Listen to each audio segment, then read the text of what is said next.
Welcome to Nationwide News on the network service of the NTA. I am Nolene Ebel Ame, and here is the bulletin.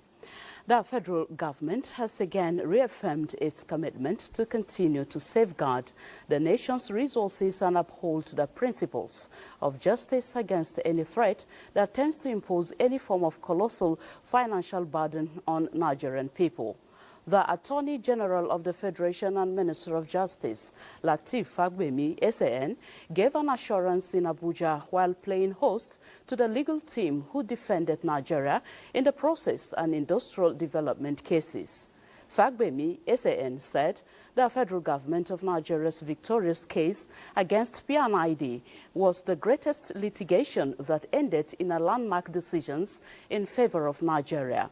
While commending the team, Fagbemi, SAN, noted that the council rose to the momentous occasion, demonstrating not only legal brilliance, but also a deep understanding of the intricate nuances involved. Entities of international arbitration expose the fraudulent underpinnings of the initial award, and ultimately securing a favorable judgment is a testament to your outstanding expertise and unwavering resolve.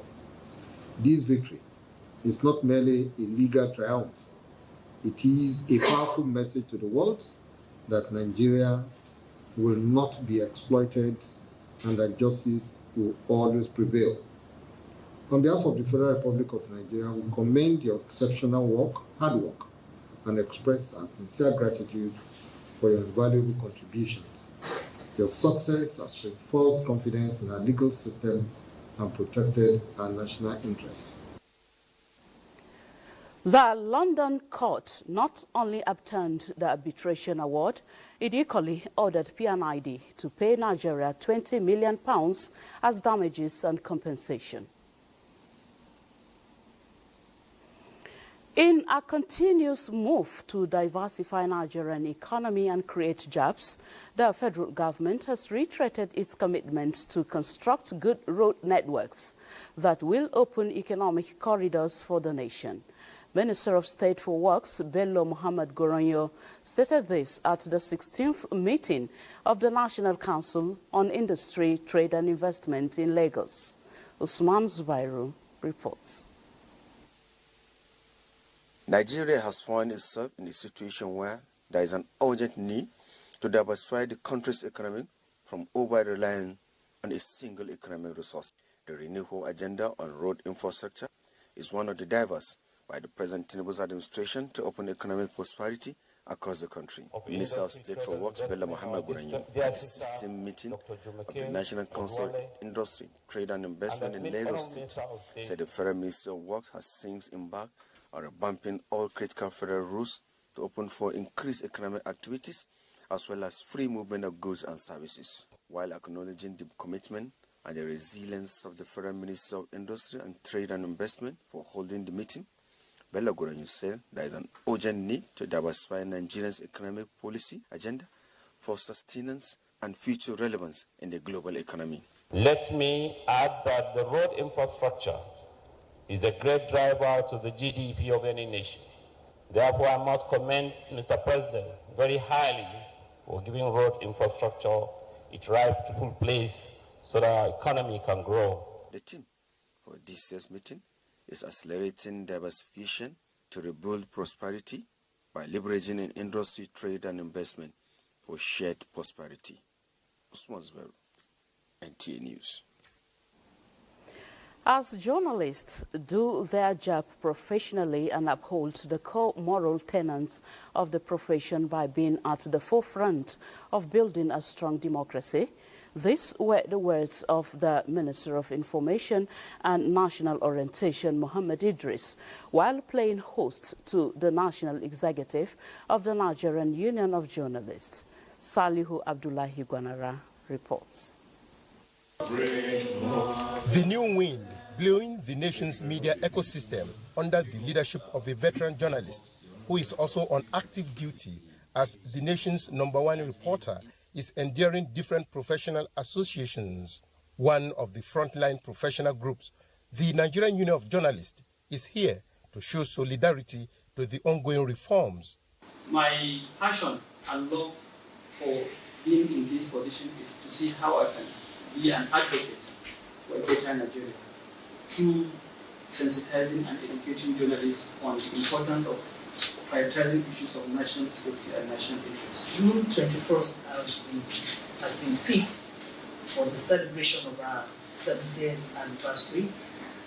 We clocked 70 in March this year. The #1 spokesman reaffirmed that under President Tinubu's leadership, there is no alternative to press freedom, and reminded members of the pen profession about the dangers of fake news due to the proliferation of unqualified media practitioners. This profession is a highly respected one, and it is up to you to uphold it as such. You are media professionals. You are not beggars, you are professionals. Please hold yourselves as professionals and not beggars. Don't beg anybody for anything. Do your job and let respect return to this profession.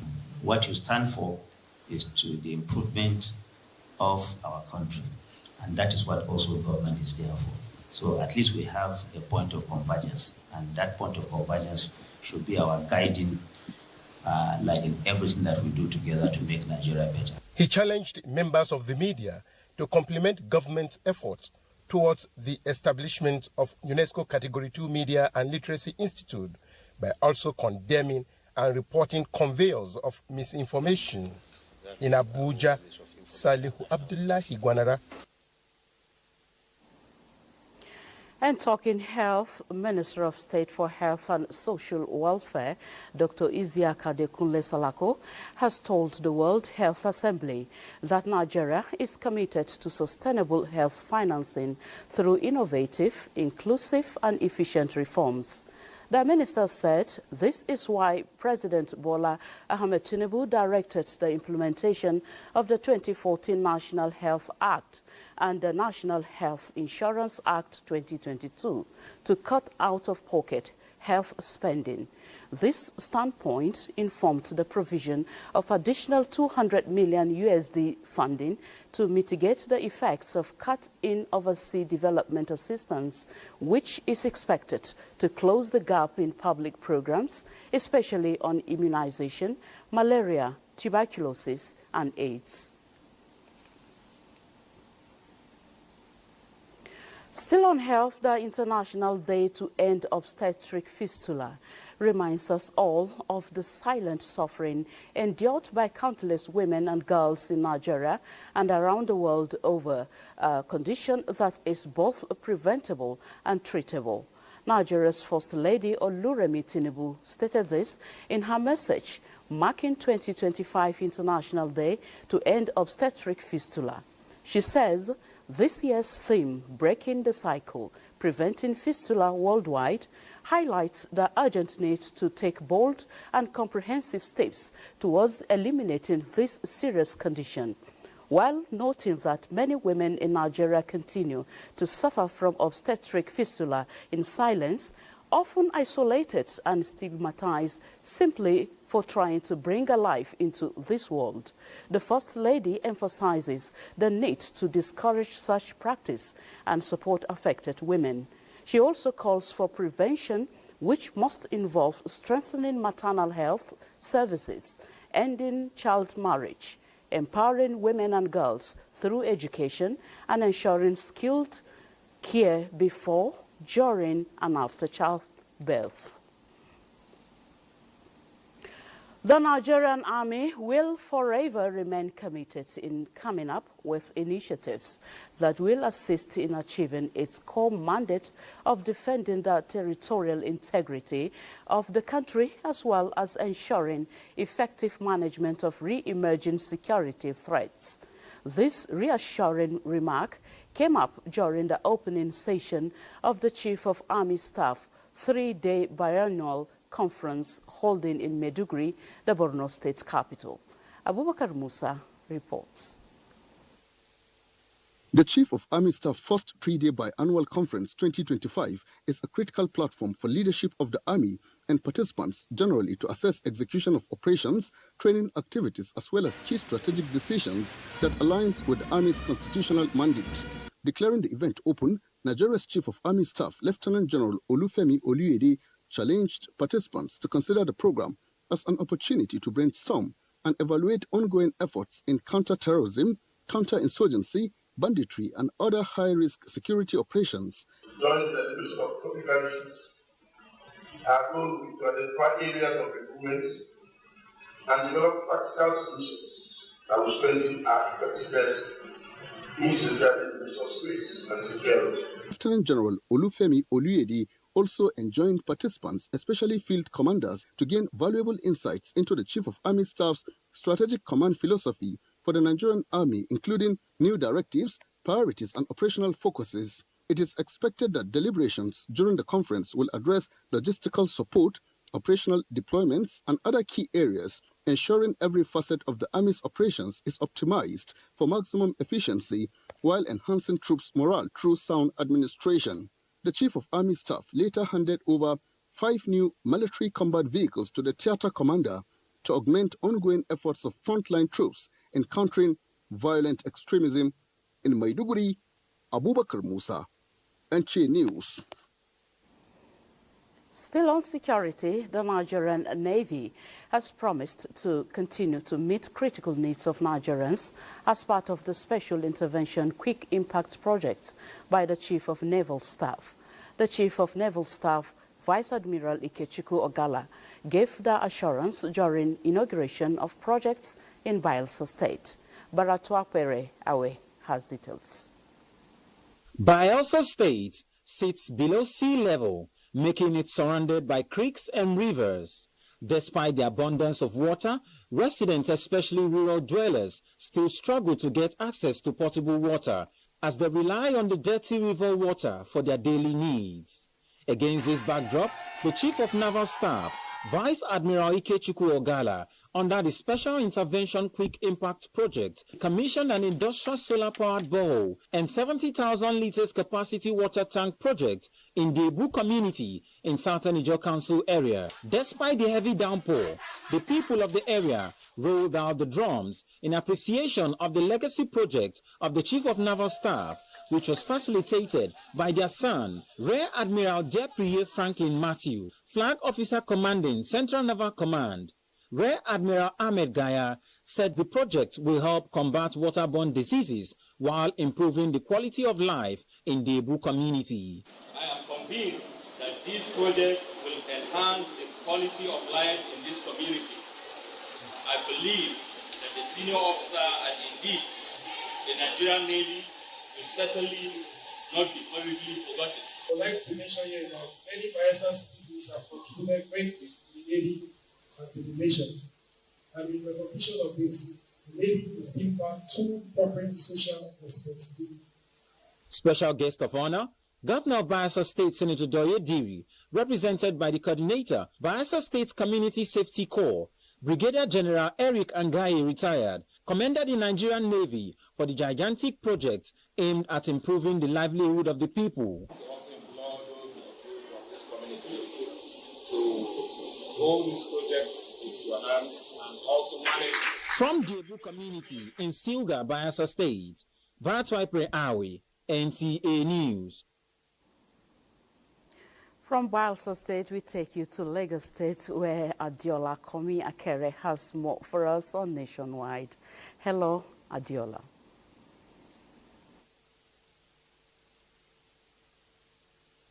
Nolan. The 4th Africa Air Forum was part of the 61st Nigerian Air Force celebrations, which focused on aerospace advancements and global collaborations. Nigeria's Defense Minister Mohammed Badaru Abubakar emphasized the readiness of President Bola Tinubu's administration to tackling insecurity.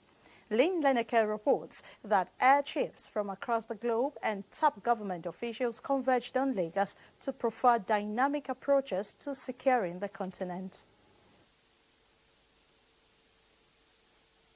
Ensuring safe and secure airspace for navigation with enhanced capacity, professionalism and operational effectiveness is a paramount goal of this gathering of experts, African and global air chiefs.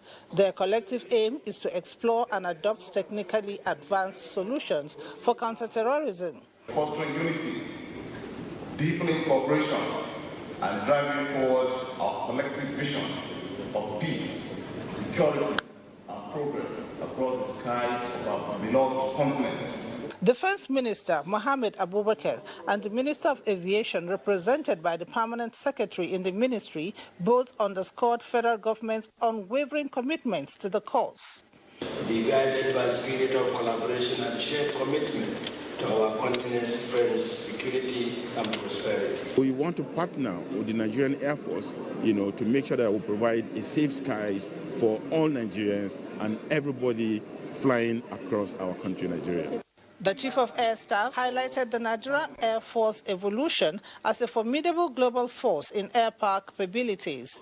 Other speakers, including the Lagos State Governor, represented by his deputy, emphasized NAV's vital role in combating insecurity, terrorism, and other security threats. Nigeria, like many other African nations, have been leading the change against terrorism and insurgency.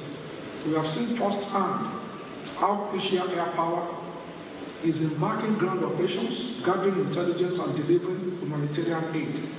The Nigerian Air Force has consistently leveraged its air power in various theaters of operation across the country. In Lagos, Lynn Leneke, NTA News. Enactment of laws and provision of enabling environment for indigenous shipping industry in Nigeria can be a catalyst for the development of a blue economy.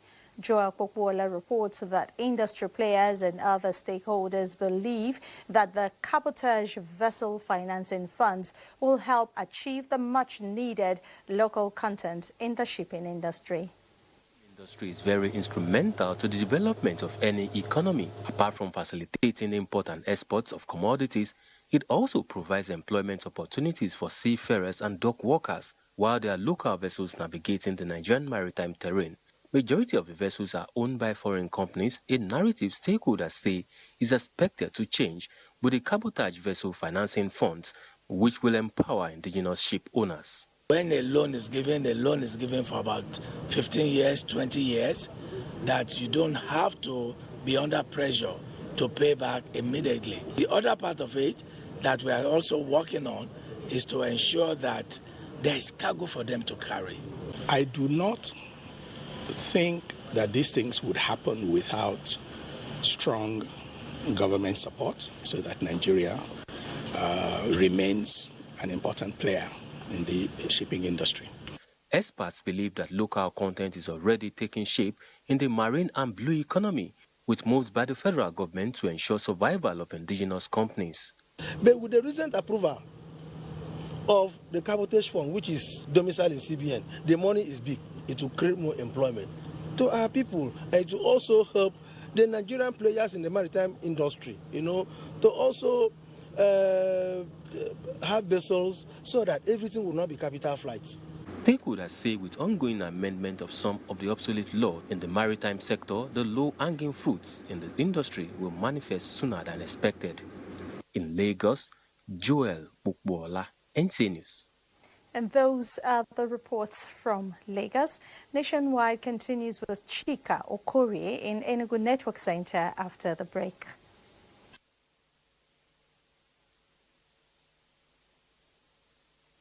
Welcome to Enugu Network Center. The federal government has been tasked to include Enugu State in the disbursement of 13% oil revenue share in line with the derivative principles as provided for in the 1999 Constitution as amended. Enugu State Governor Dr. Peter Mba made a call when he received the Indices and Disbursement Committee of the Revenue Mobilization, Allocation and Fiscal Commission at the Government House. Chika Ugu has the reports. The Revenue Mobilization Allocation Fiscal Commission had, in December 2022, listed Enugu as an oil-producing state and came up with a recommendation that the state benefits from the 13% derivation of affected oil fields. Governor Mbahu expressed regret that the state is not benefiting from the fields, tasked the RMAFC to put necessary machinery in motion to ensure the state benefits.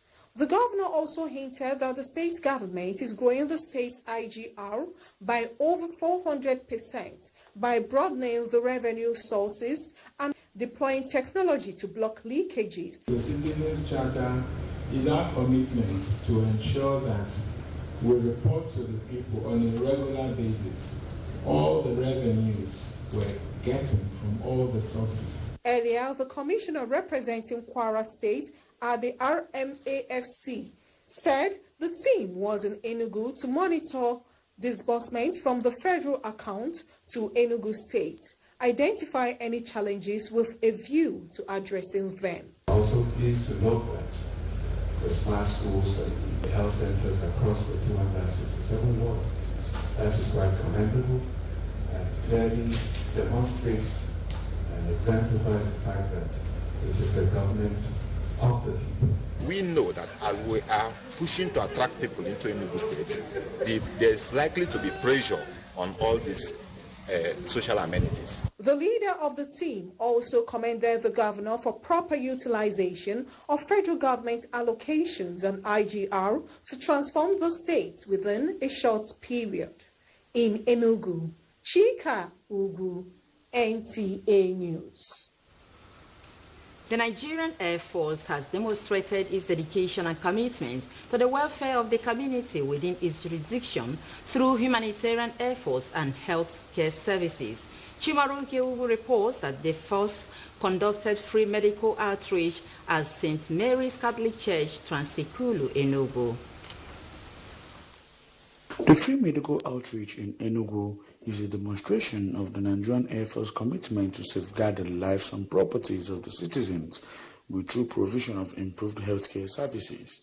As part of activities to celebrate the 61st anniversary of the Nigerian Air Force, the outreach was organized to provide insecticide-treated nets to reduce malaria cases in households, free health consultations, free medications for common ailments, and deworming of children to enhance their growth and immunity. The Nigerian Air Force has over the years distinguished itself in service to humanity and commitment to national security. The Commander 553 Base Services Group's Nigerian Air Force Enugu described healthcare as a fundamental right of the people, and through the medical outreach, the Nigerian Air Force is bridging the gap to ensure that families, particularly vulnerable women and children, receive the care they deserve. Today's free medical outreach is a demonstration of the Nigerian Air Force commitment to safeguard the lives of the citizenry through provision of improved health care services. We are very happy for what we are seeing today. They are giving back to the community where they are serving. It's a good initiative. With this net, everybody will cover his or her bed so that the mosquito bite will not reach us again. So we are very, very happy. I thank the Nigerian Air Force for giving the children free warming tablets. As the country celebrates its 1 years of excellence in Nigerian Air Force, it is a reminder that security and humanitarian services go hand in hand, and the strength of Nigerian Air Force lies not in its aircraft and weapons, but also in the people it is set to protect. In Enugu, Chimaroke Ugu, NTA News.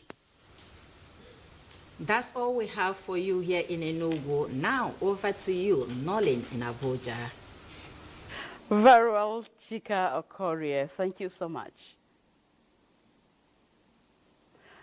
Now, lack of modern storage, drying and curing facilities occasioned by poor handling and packaging techniques are among the major factors contributing to post-harvest losses in Nigeria's onion industry. These are part of findings by correspondent Abdullahi Umar Ilalu, who visited some of the storage sites. State is the major onion producing state in Nigeria, contributing significantly to the country's GDP. The industry is, however, yet to recover from the shock of the post-harvest losses recorded last cropping season. The onion farmers and those within the value chain have been grappling with numerous challenges that include use of adulterated seeds, high inflation rate, and adverse climate patterns aggravated by the lack of modern storage facilities. The leadership of the Nigerian Onion Producers, Processors and Marketers Association of Nigeria, NOPMAN, Sokoto State Chapter, and some farmers lament of counting between 30 to 40% losses of their produce due to the use of the traditional storage method in practice over the decades. If we store like 100 bags, before 4 months or 5 months, like 70 or 60 bags can damage. During harvesting, you get problem, most especially this year, when we get one type of seed called balakuri. We suffer a lot and we lost a lot. Providing modern storage facilities for preservation of the onion and support for the farmers will also contribute in ensuring bumper harvest and food security in the country. From Sokoto, Abdullah Omar Ilalu, NTA News. Now let's join Usman Mohammed Benji in Sokoto for an update on this development. Usman, can you speak further on what exactly the farmers are expecting from the government in terms of storage facilities? Thank you very much. You are welcome to Sokoto, the seat of the Caliphate. Quite all right, Sokoto is major producer of onion in Nigeria, and it is contributing a lot to the national GDP. But apart from the there are a lot of challenges, but one of the major challenges of onion production in Nigeria, and in Sokoto in particular, is lack of a modern storage facility. It is costing a lot, costing the farmers a lot. Now I'm being joined by the national president of National Onion Association of Nigeria, West and Central Africa, in person of Aliume Etasamu Isa. Aliume Etasamu Isa, can you tell us more about onion production? Thank you very much. Onion production in Nigeria is one of the drivers of our economy. Sokoto State happens to be the largest onion producing state in Nigeria. But one of the major challenges we face this year is the issue of introduction of fake seed into the system, coupled with the challenges of post-harvest losses, which is currently around 50% of the total production of what we produce in the country. Apart from the introduction of the fake seed, as you said, storage facility, or let's say poor lack of modern storage facility is costing your people a lot. What can you say about that? Yeah, currently, as I'm speaking to you, if you could look at the situation very well, you will find out that in our local system of storing our onion, if we store about 10 bags, at the end of the day, maybe we store around March and April, we are just May, we have started losing 2-3 bags. And when you take this thing to July, August, you lose more than 4 or 5 bags. When it gets to the ember mode, you are going to lose 60 to 70%. So the 50% is even on average, because when you take it, the gradual reduction as a result of lack of sophisticated modern storage facility, the farmers' effort, the labor, the resources of the farmer is being put to loss due to this inadequate storage facility. What do you want government to do in this situation? Government should be able to conserve or preserve what we are producing. We are the largest onion producing country in sub-Saharan Africa. We are the second in Africa after Egypt. But if you look at it, there is a particular time in a year when this product is available. There is also a particular time, most especially in the off-season, then the product is not available. That is not because we did not produce enough. It's because that there is no adequate storage facility for us to preserve what we produce, because 50% of what we produce, we lost it after harvest. So government should liaise with all stakeholders, Federal Ministry of Industry, Trade and Investment, Nigerian Bank, Nigeria Stock Produce Research Institute, and financial institutions to see how they will come to our aid by construction of modern storage facility for the smallholder farmer, so that our labor... Okay, well, that's the much we can take from Sokoto, from Usman and the guest speaking on onion storage there. And still talking food security, the Federal Ministry of Agriculture and Food Security, in partnership with the Renewed Hope Agenda of wife of the President, Senator Oluremi Tinubu, has empowered over 2,000 individuals in Adamawa State. Simon Asha reports that the initiative, implemented through the office of the wife of the governor of Adamawa State, Lami Amadu Umaru Fintri, aims at equipping beneficiaries with the necessary tools and resources to enhance their livelihood and contribute meaningfully to societal growth and development. Empowering citizens, particularly women, youths and students through sustainable ventures fosters a sense of belonging and enhances their socio-economic well-being. This in turn enables them to contribute meaningfully to societal growth and development. The Federal Ministry of Agriculture and Food Security, in collaboration with the Renewed Hope initiative of the wife of the President, Senator Oluremi Tinubu, through the office of the wife of the Adamawa State Governor, Lami Amadu Fintri, has empowered over 2,000 individuals across the 21 local government areas of the state with various tools and resources. The beneficiaries receive plumbing machines, fertilizers, wheelbarrows, fingerlings, agricultural chickens and feeds, goats, grinding machines, among others. Really appreciate her effort for doing all these things to help both youth and students. This one, as you see it now, I will start another business with it. The wife of the governor of Adamawa State, Lami Amadu Fintri, says the initiative aims to improve their livelihoods and create a better future for themselves and their communities. Let us express our heartfelt appreciation to Her Excellency, Senator Oluremi Tinubu, the First Lady of the Federal Republic of Nigeria and Chairperson of the Renewed Hope Initiative. Your unwavering commitment to women and youth empowerment through the Agricultural Support Program has become a source of inspiration. She further urged them to use the items for the purpose intended.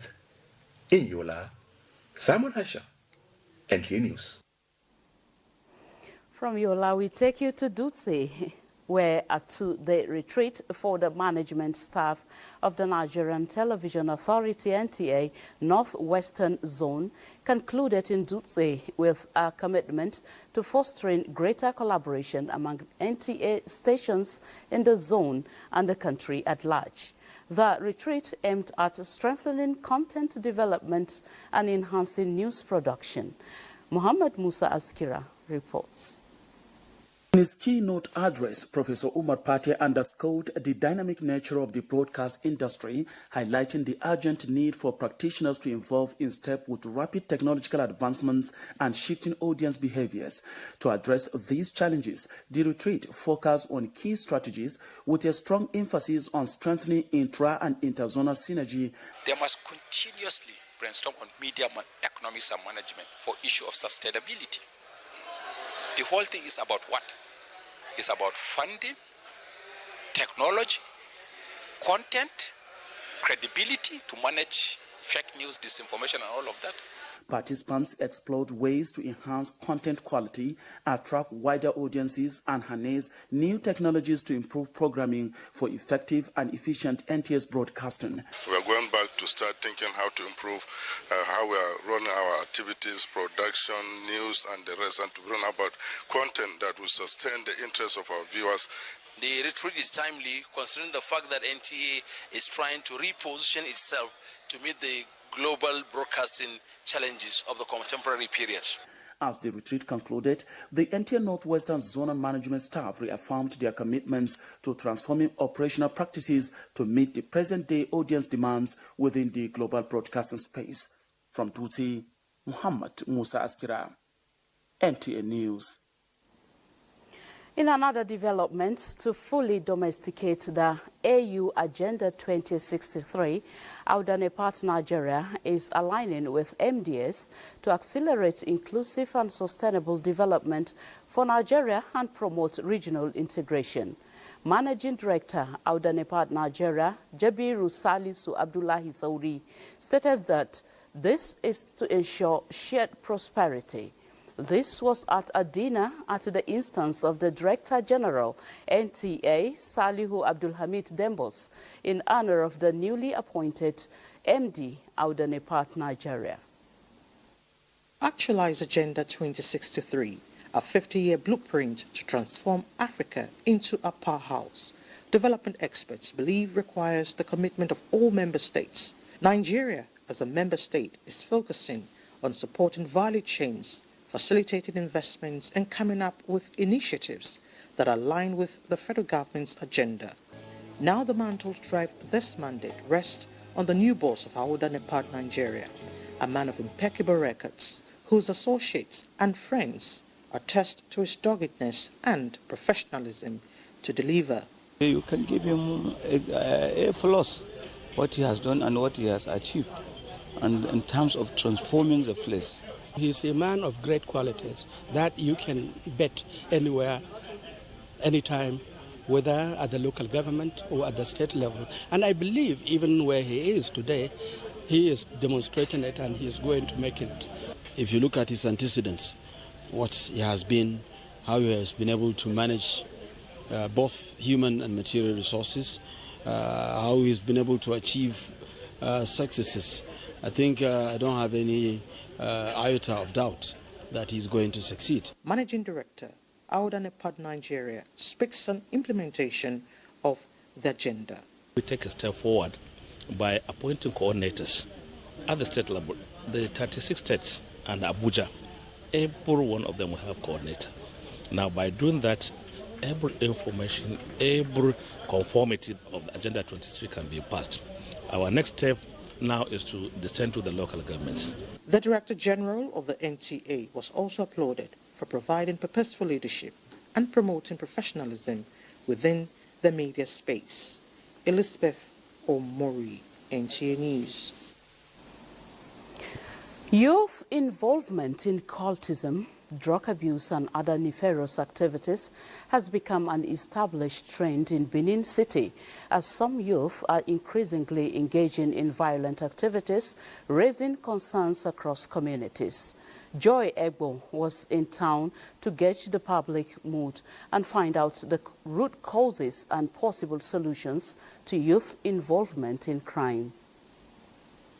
2 weeks ago, security agencies in Edo State arrested several youths in different locations for crimes ranging from cultism and kidnapping to internet fraud. This alarming development prompted the governor of Edo State, Senator Mondo Kwewolo, to order the demolition of buildings identified as hideouts for cult and kidnapping activities. Some residents emphasize the crucial role parents must play in guiding their children and instilling positive values to deter them from crime. Today, parents are celebrating their children that are fraud. A lot of parents are to be blamed. Society that does not celebrate sincerity, you will see that, as people are saying now, school is scam. Issue in the society today started from home. It's bad parenting. Chairman National Youth Council Moses Agunyede says the government needs to engage the youths positively. I think it is important that as a government, we go down to the grassroots. Let's hear how we can curb and start sensitizing the young ones, the younger generation, against cultism and drug abuse. There is a general consensus that with collective efforts from parents, community leaders, and the government, youth crime and other nefarious activities can be significantly reduced. In Benin, Joy Igbo, NTA News.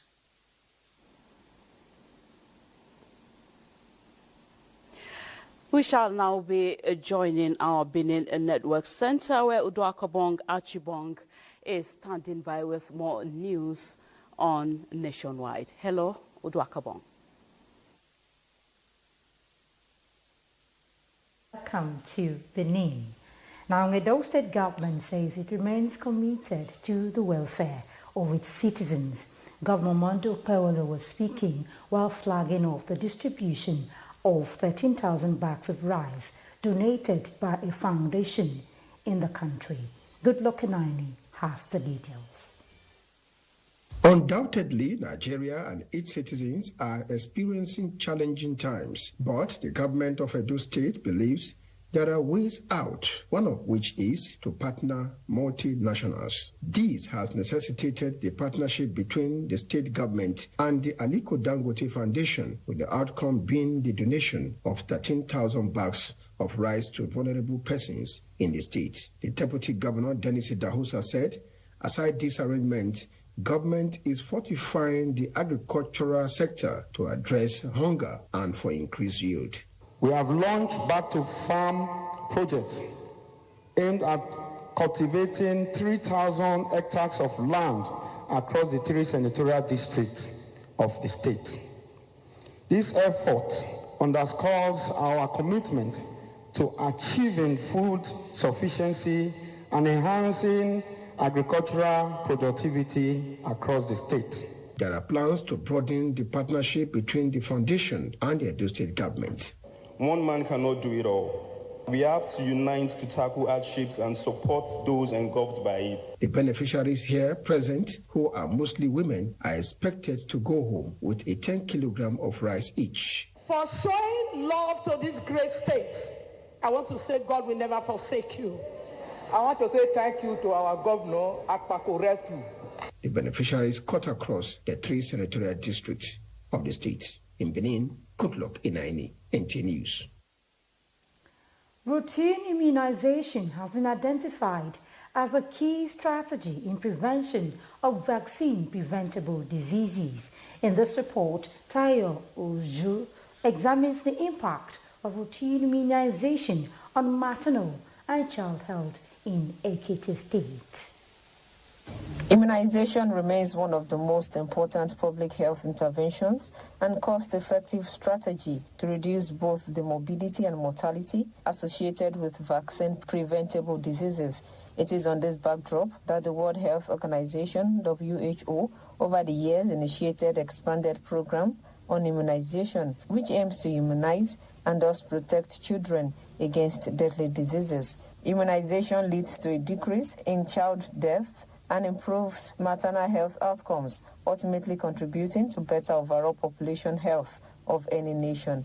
In Ekiti State, the government, in collaboration with developmental partners, have continued intensifying efforts on routine immunization to promote maternal and child health. The recorded 20% rejection by some certain people calls for concern among stakeholders. The acceptance, at least I can see, is on about 80% if we are going to be putting it on percentage rates.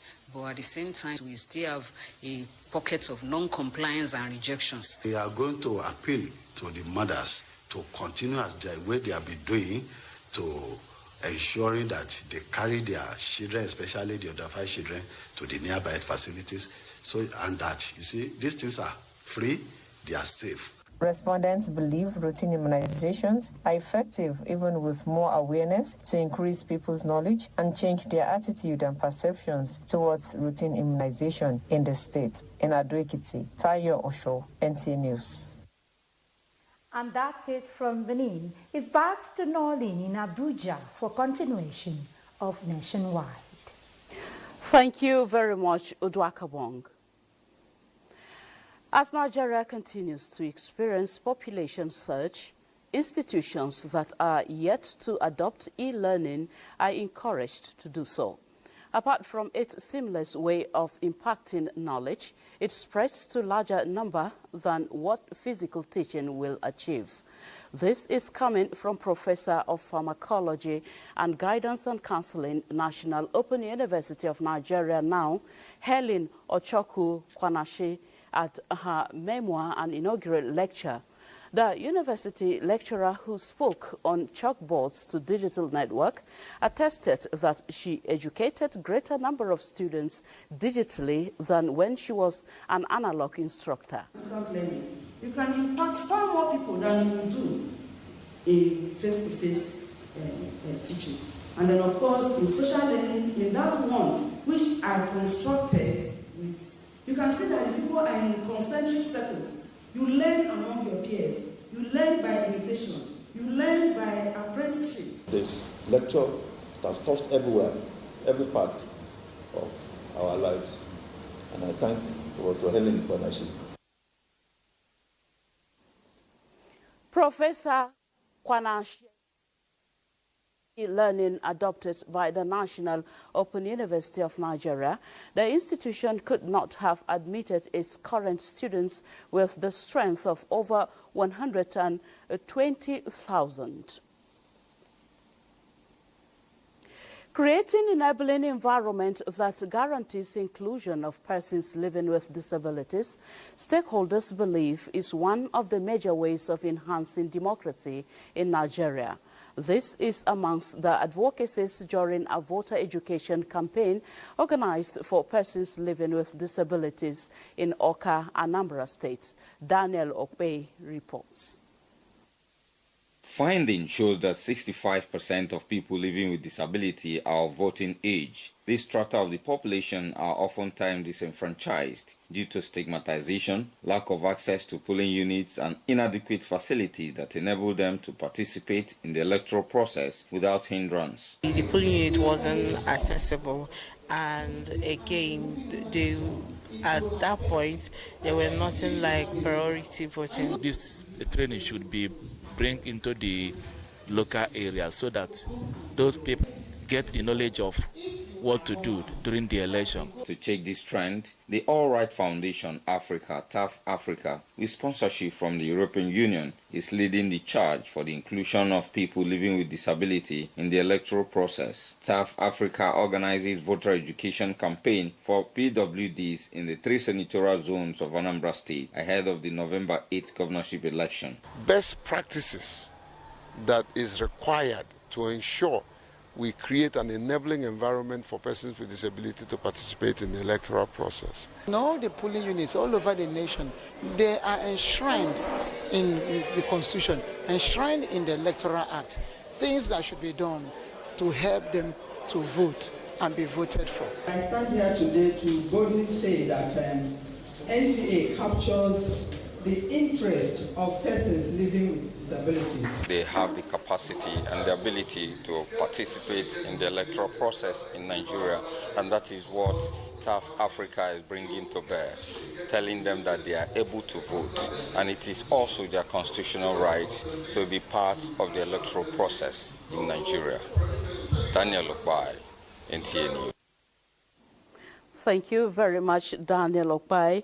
We shall now be taking you to Makurdi Network Center, where Susan Omale is standing by with more reports. Hello, Susan. Lynn, thank you for joining us in Makurdi. Ensuring adequate security and safety of educational institutions for peaceful teaching and learning are sure ways of guaranteeing the future of the nation and its citizenry. This is the submission of the Inspector General of Police, Kayode Egbetokun, at the Stakeholders Forum on Security of Schools in Benue State and Training of Schools Protection Squad at the Government House, Makurdi. Elias Sitia reports that the IGP was represented by the AIG Zone 4 headquarters, Makurdi. Strengthening security, resilience, and integration of host communities in the protection of education, the two-day Stakeholders Forum recognizes the pertinent need to create a safer and more secure learning environment for students, teaching and non-teaching staff, as well as school infrastructure.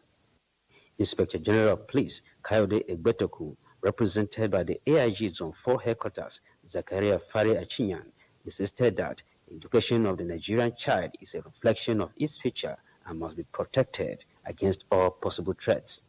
And as we launch the Schools Protection Squad, we mark a significant stride towards an all-inclusive approach to school safety.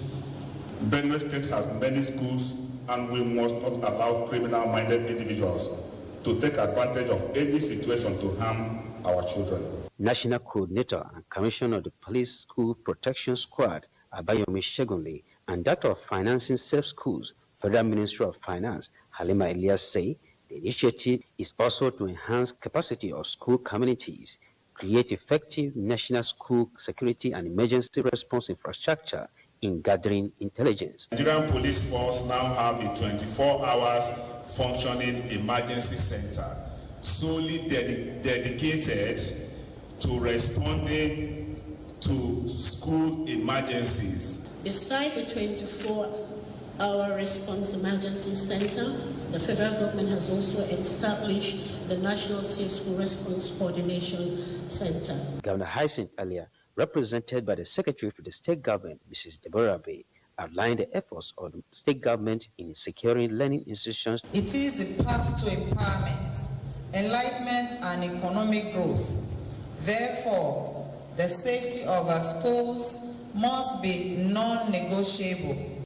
Various speakers in their separate remarks applauded the initiative by the Nigerian Police Force in the protection of schools, assuring them of their partnership and cooperation. In Makudi, Elias, ETF, NTA News. And that's it from Makudi. It's back to Nolin in Abuja for more on Nationwide. Thank you so much, Susan. President Bola Tinubu congratulates Professor Modupe Adeola Adelabu, a renowned educationist and former Deputy Governor of Ekiti State, on her 75th birthday. A Professor of Education and Princess of Ado Ekiti, Adelabu served as Deputy Governor to former Governor Kayode Fayemi of Ekiti State, becoming the third woman to occupy the position in the state. President Tinubu commends the professor for her commitment to improving the standard of education in Nigeria and for her meritorious service to Ekiti. Highlighting the former deputy governor's contributions to the repository of knowledge, the president notes that her new book, Navigating the Politics of Universal Education Policies in Nigeria, is a significant addition to the field, providing answers to some pressing challenges confronting policymakers. A group of innovators has developed a software application that will solve the perennial farmer-herder clash. This was at the Hack for Livestock Challenge, a high-stakes software programming marathon held in Abuja by the Ministry of Communications, Innovation and Digital Economy to revolutionize the livestock industry.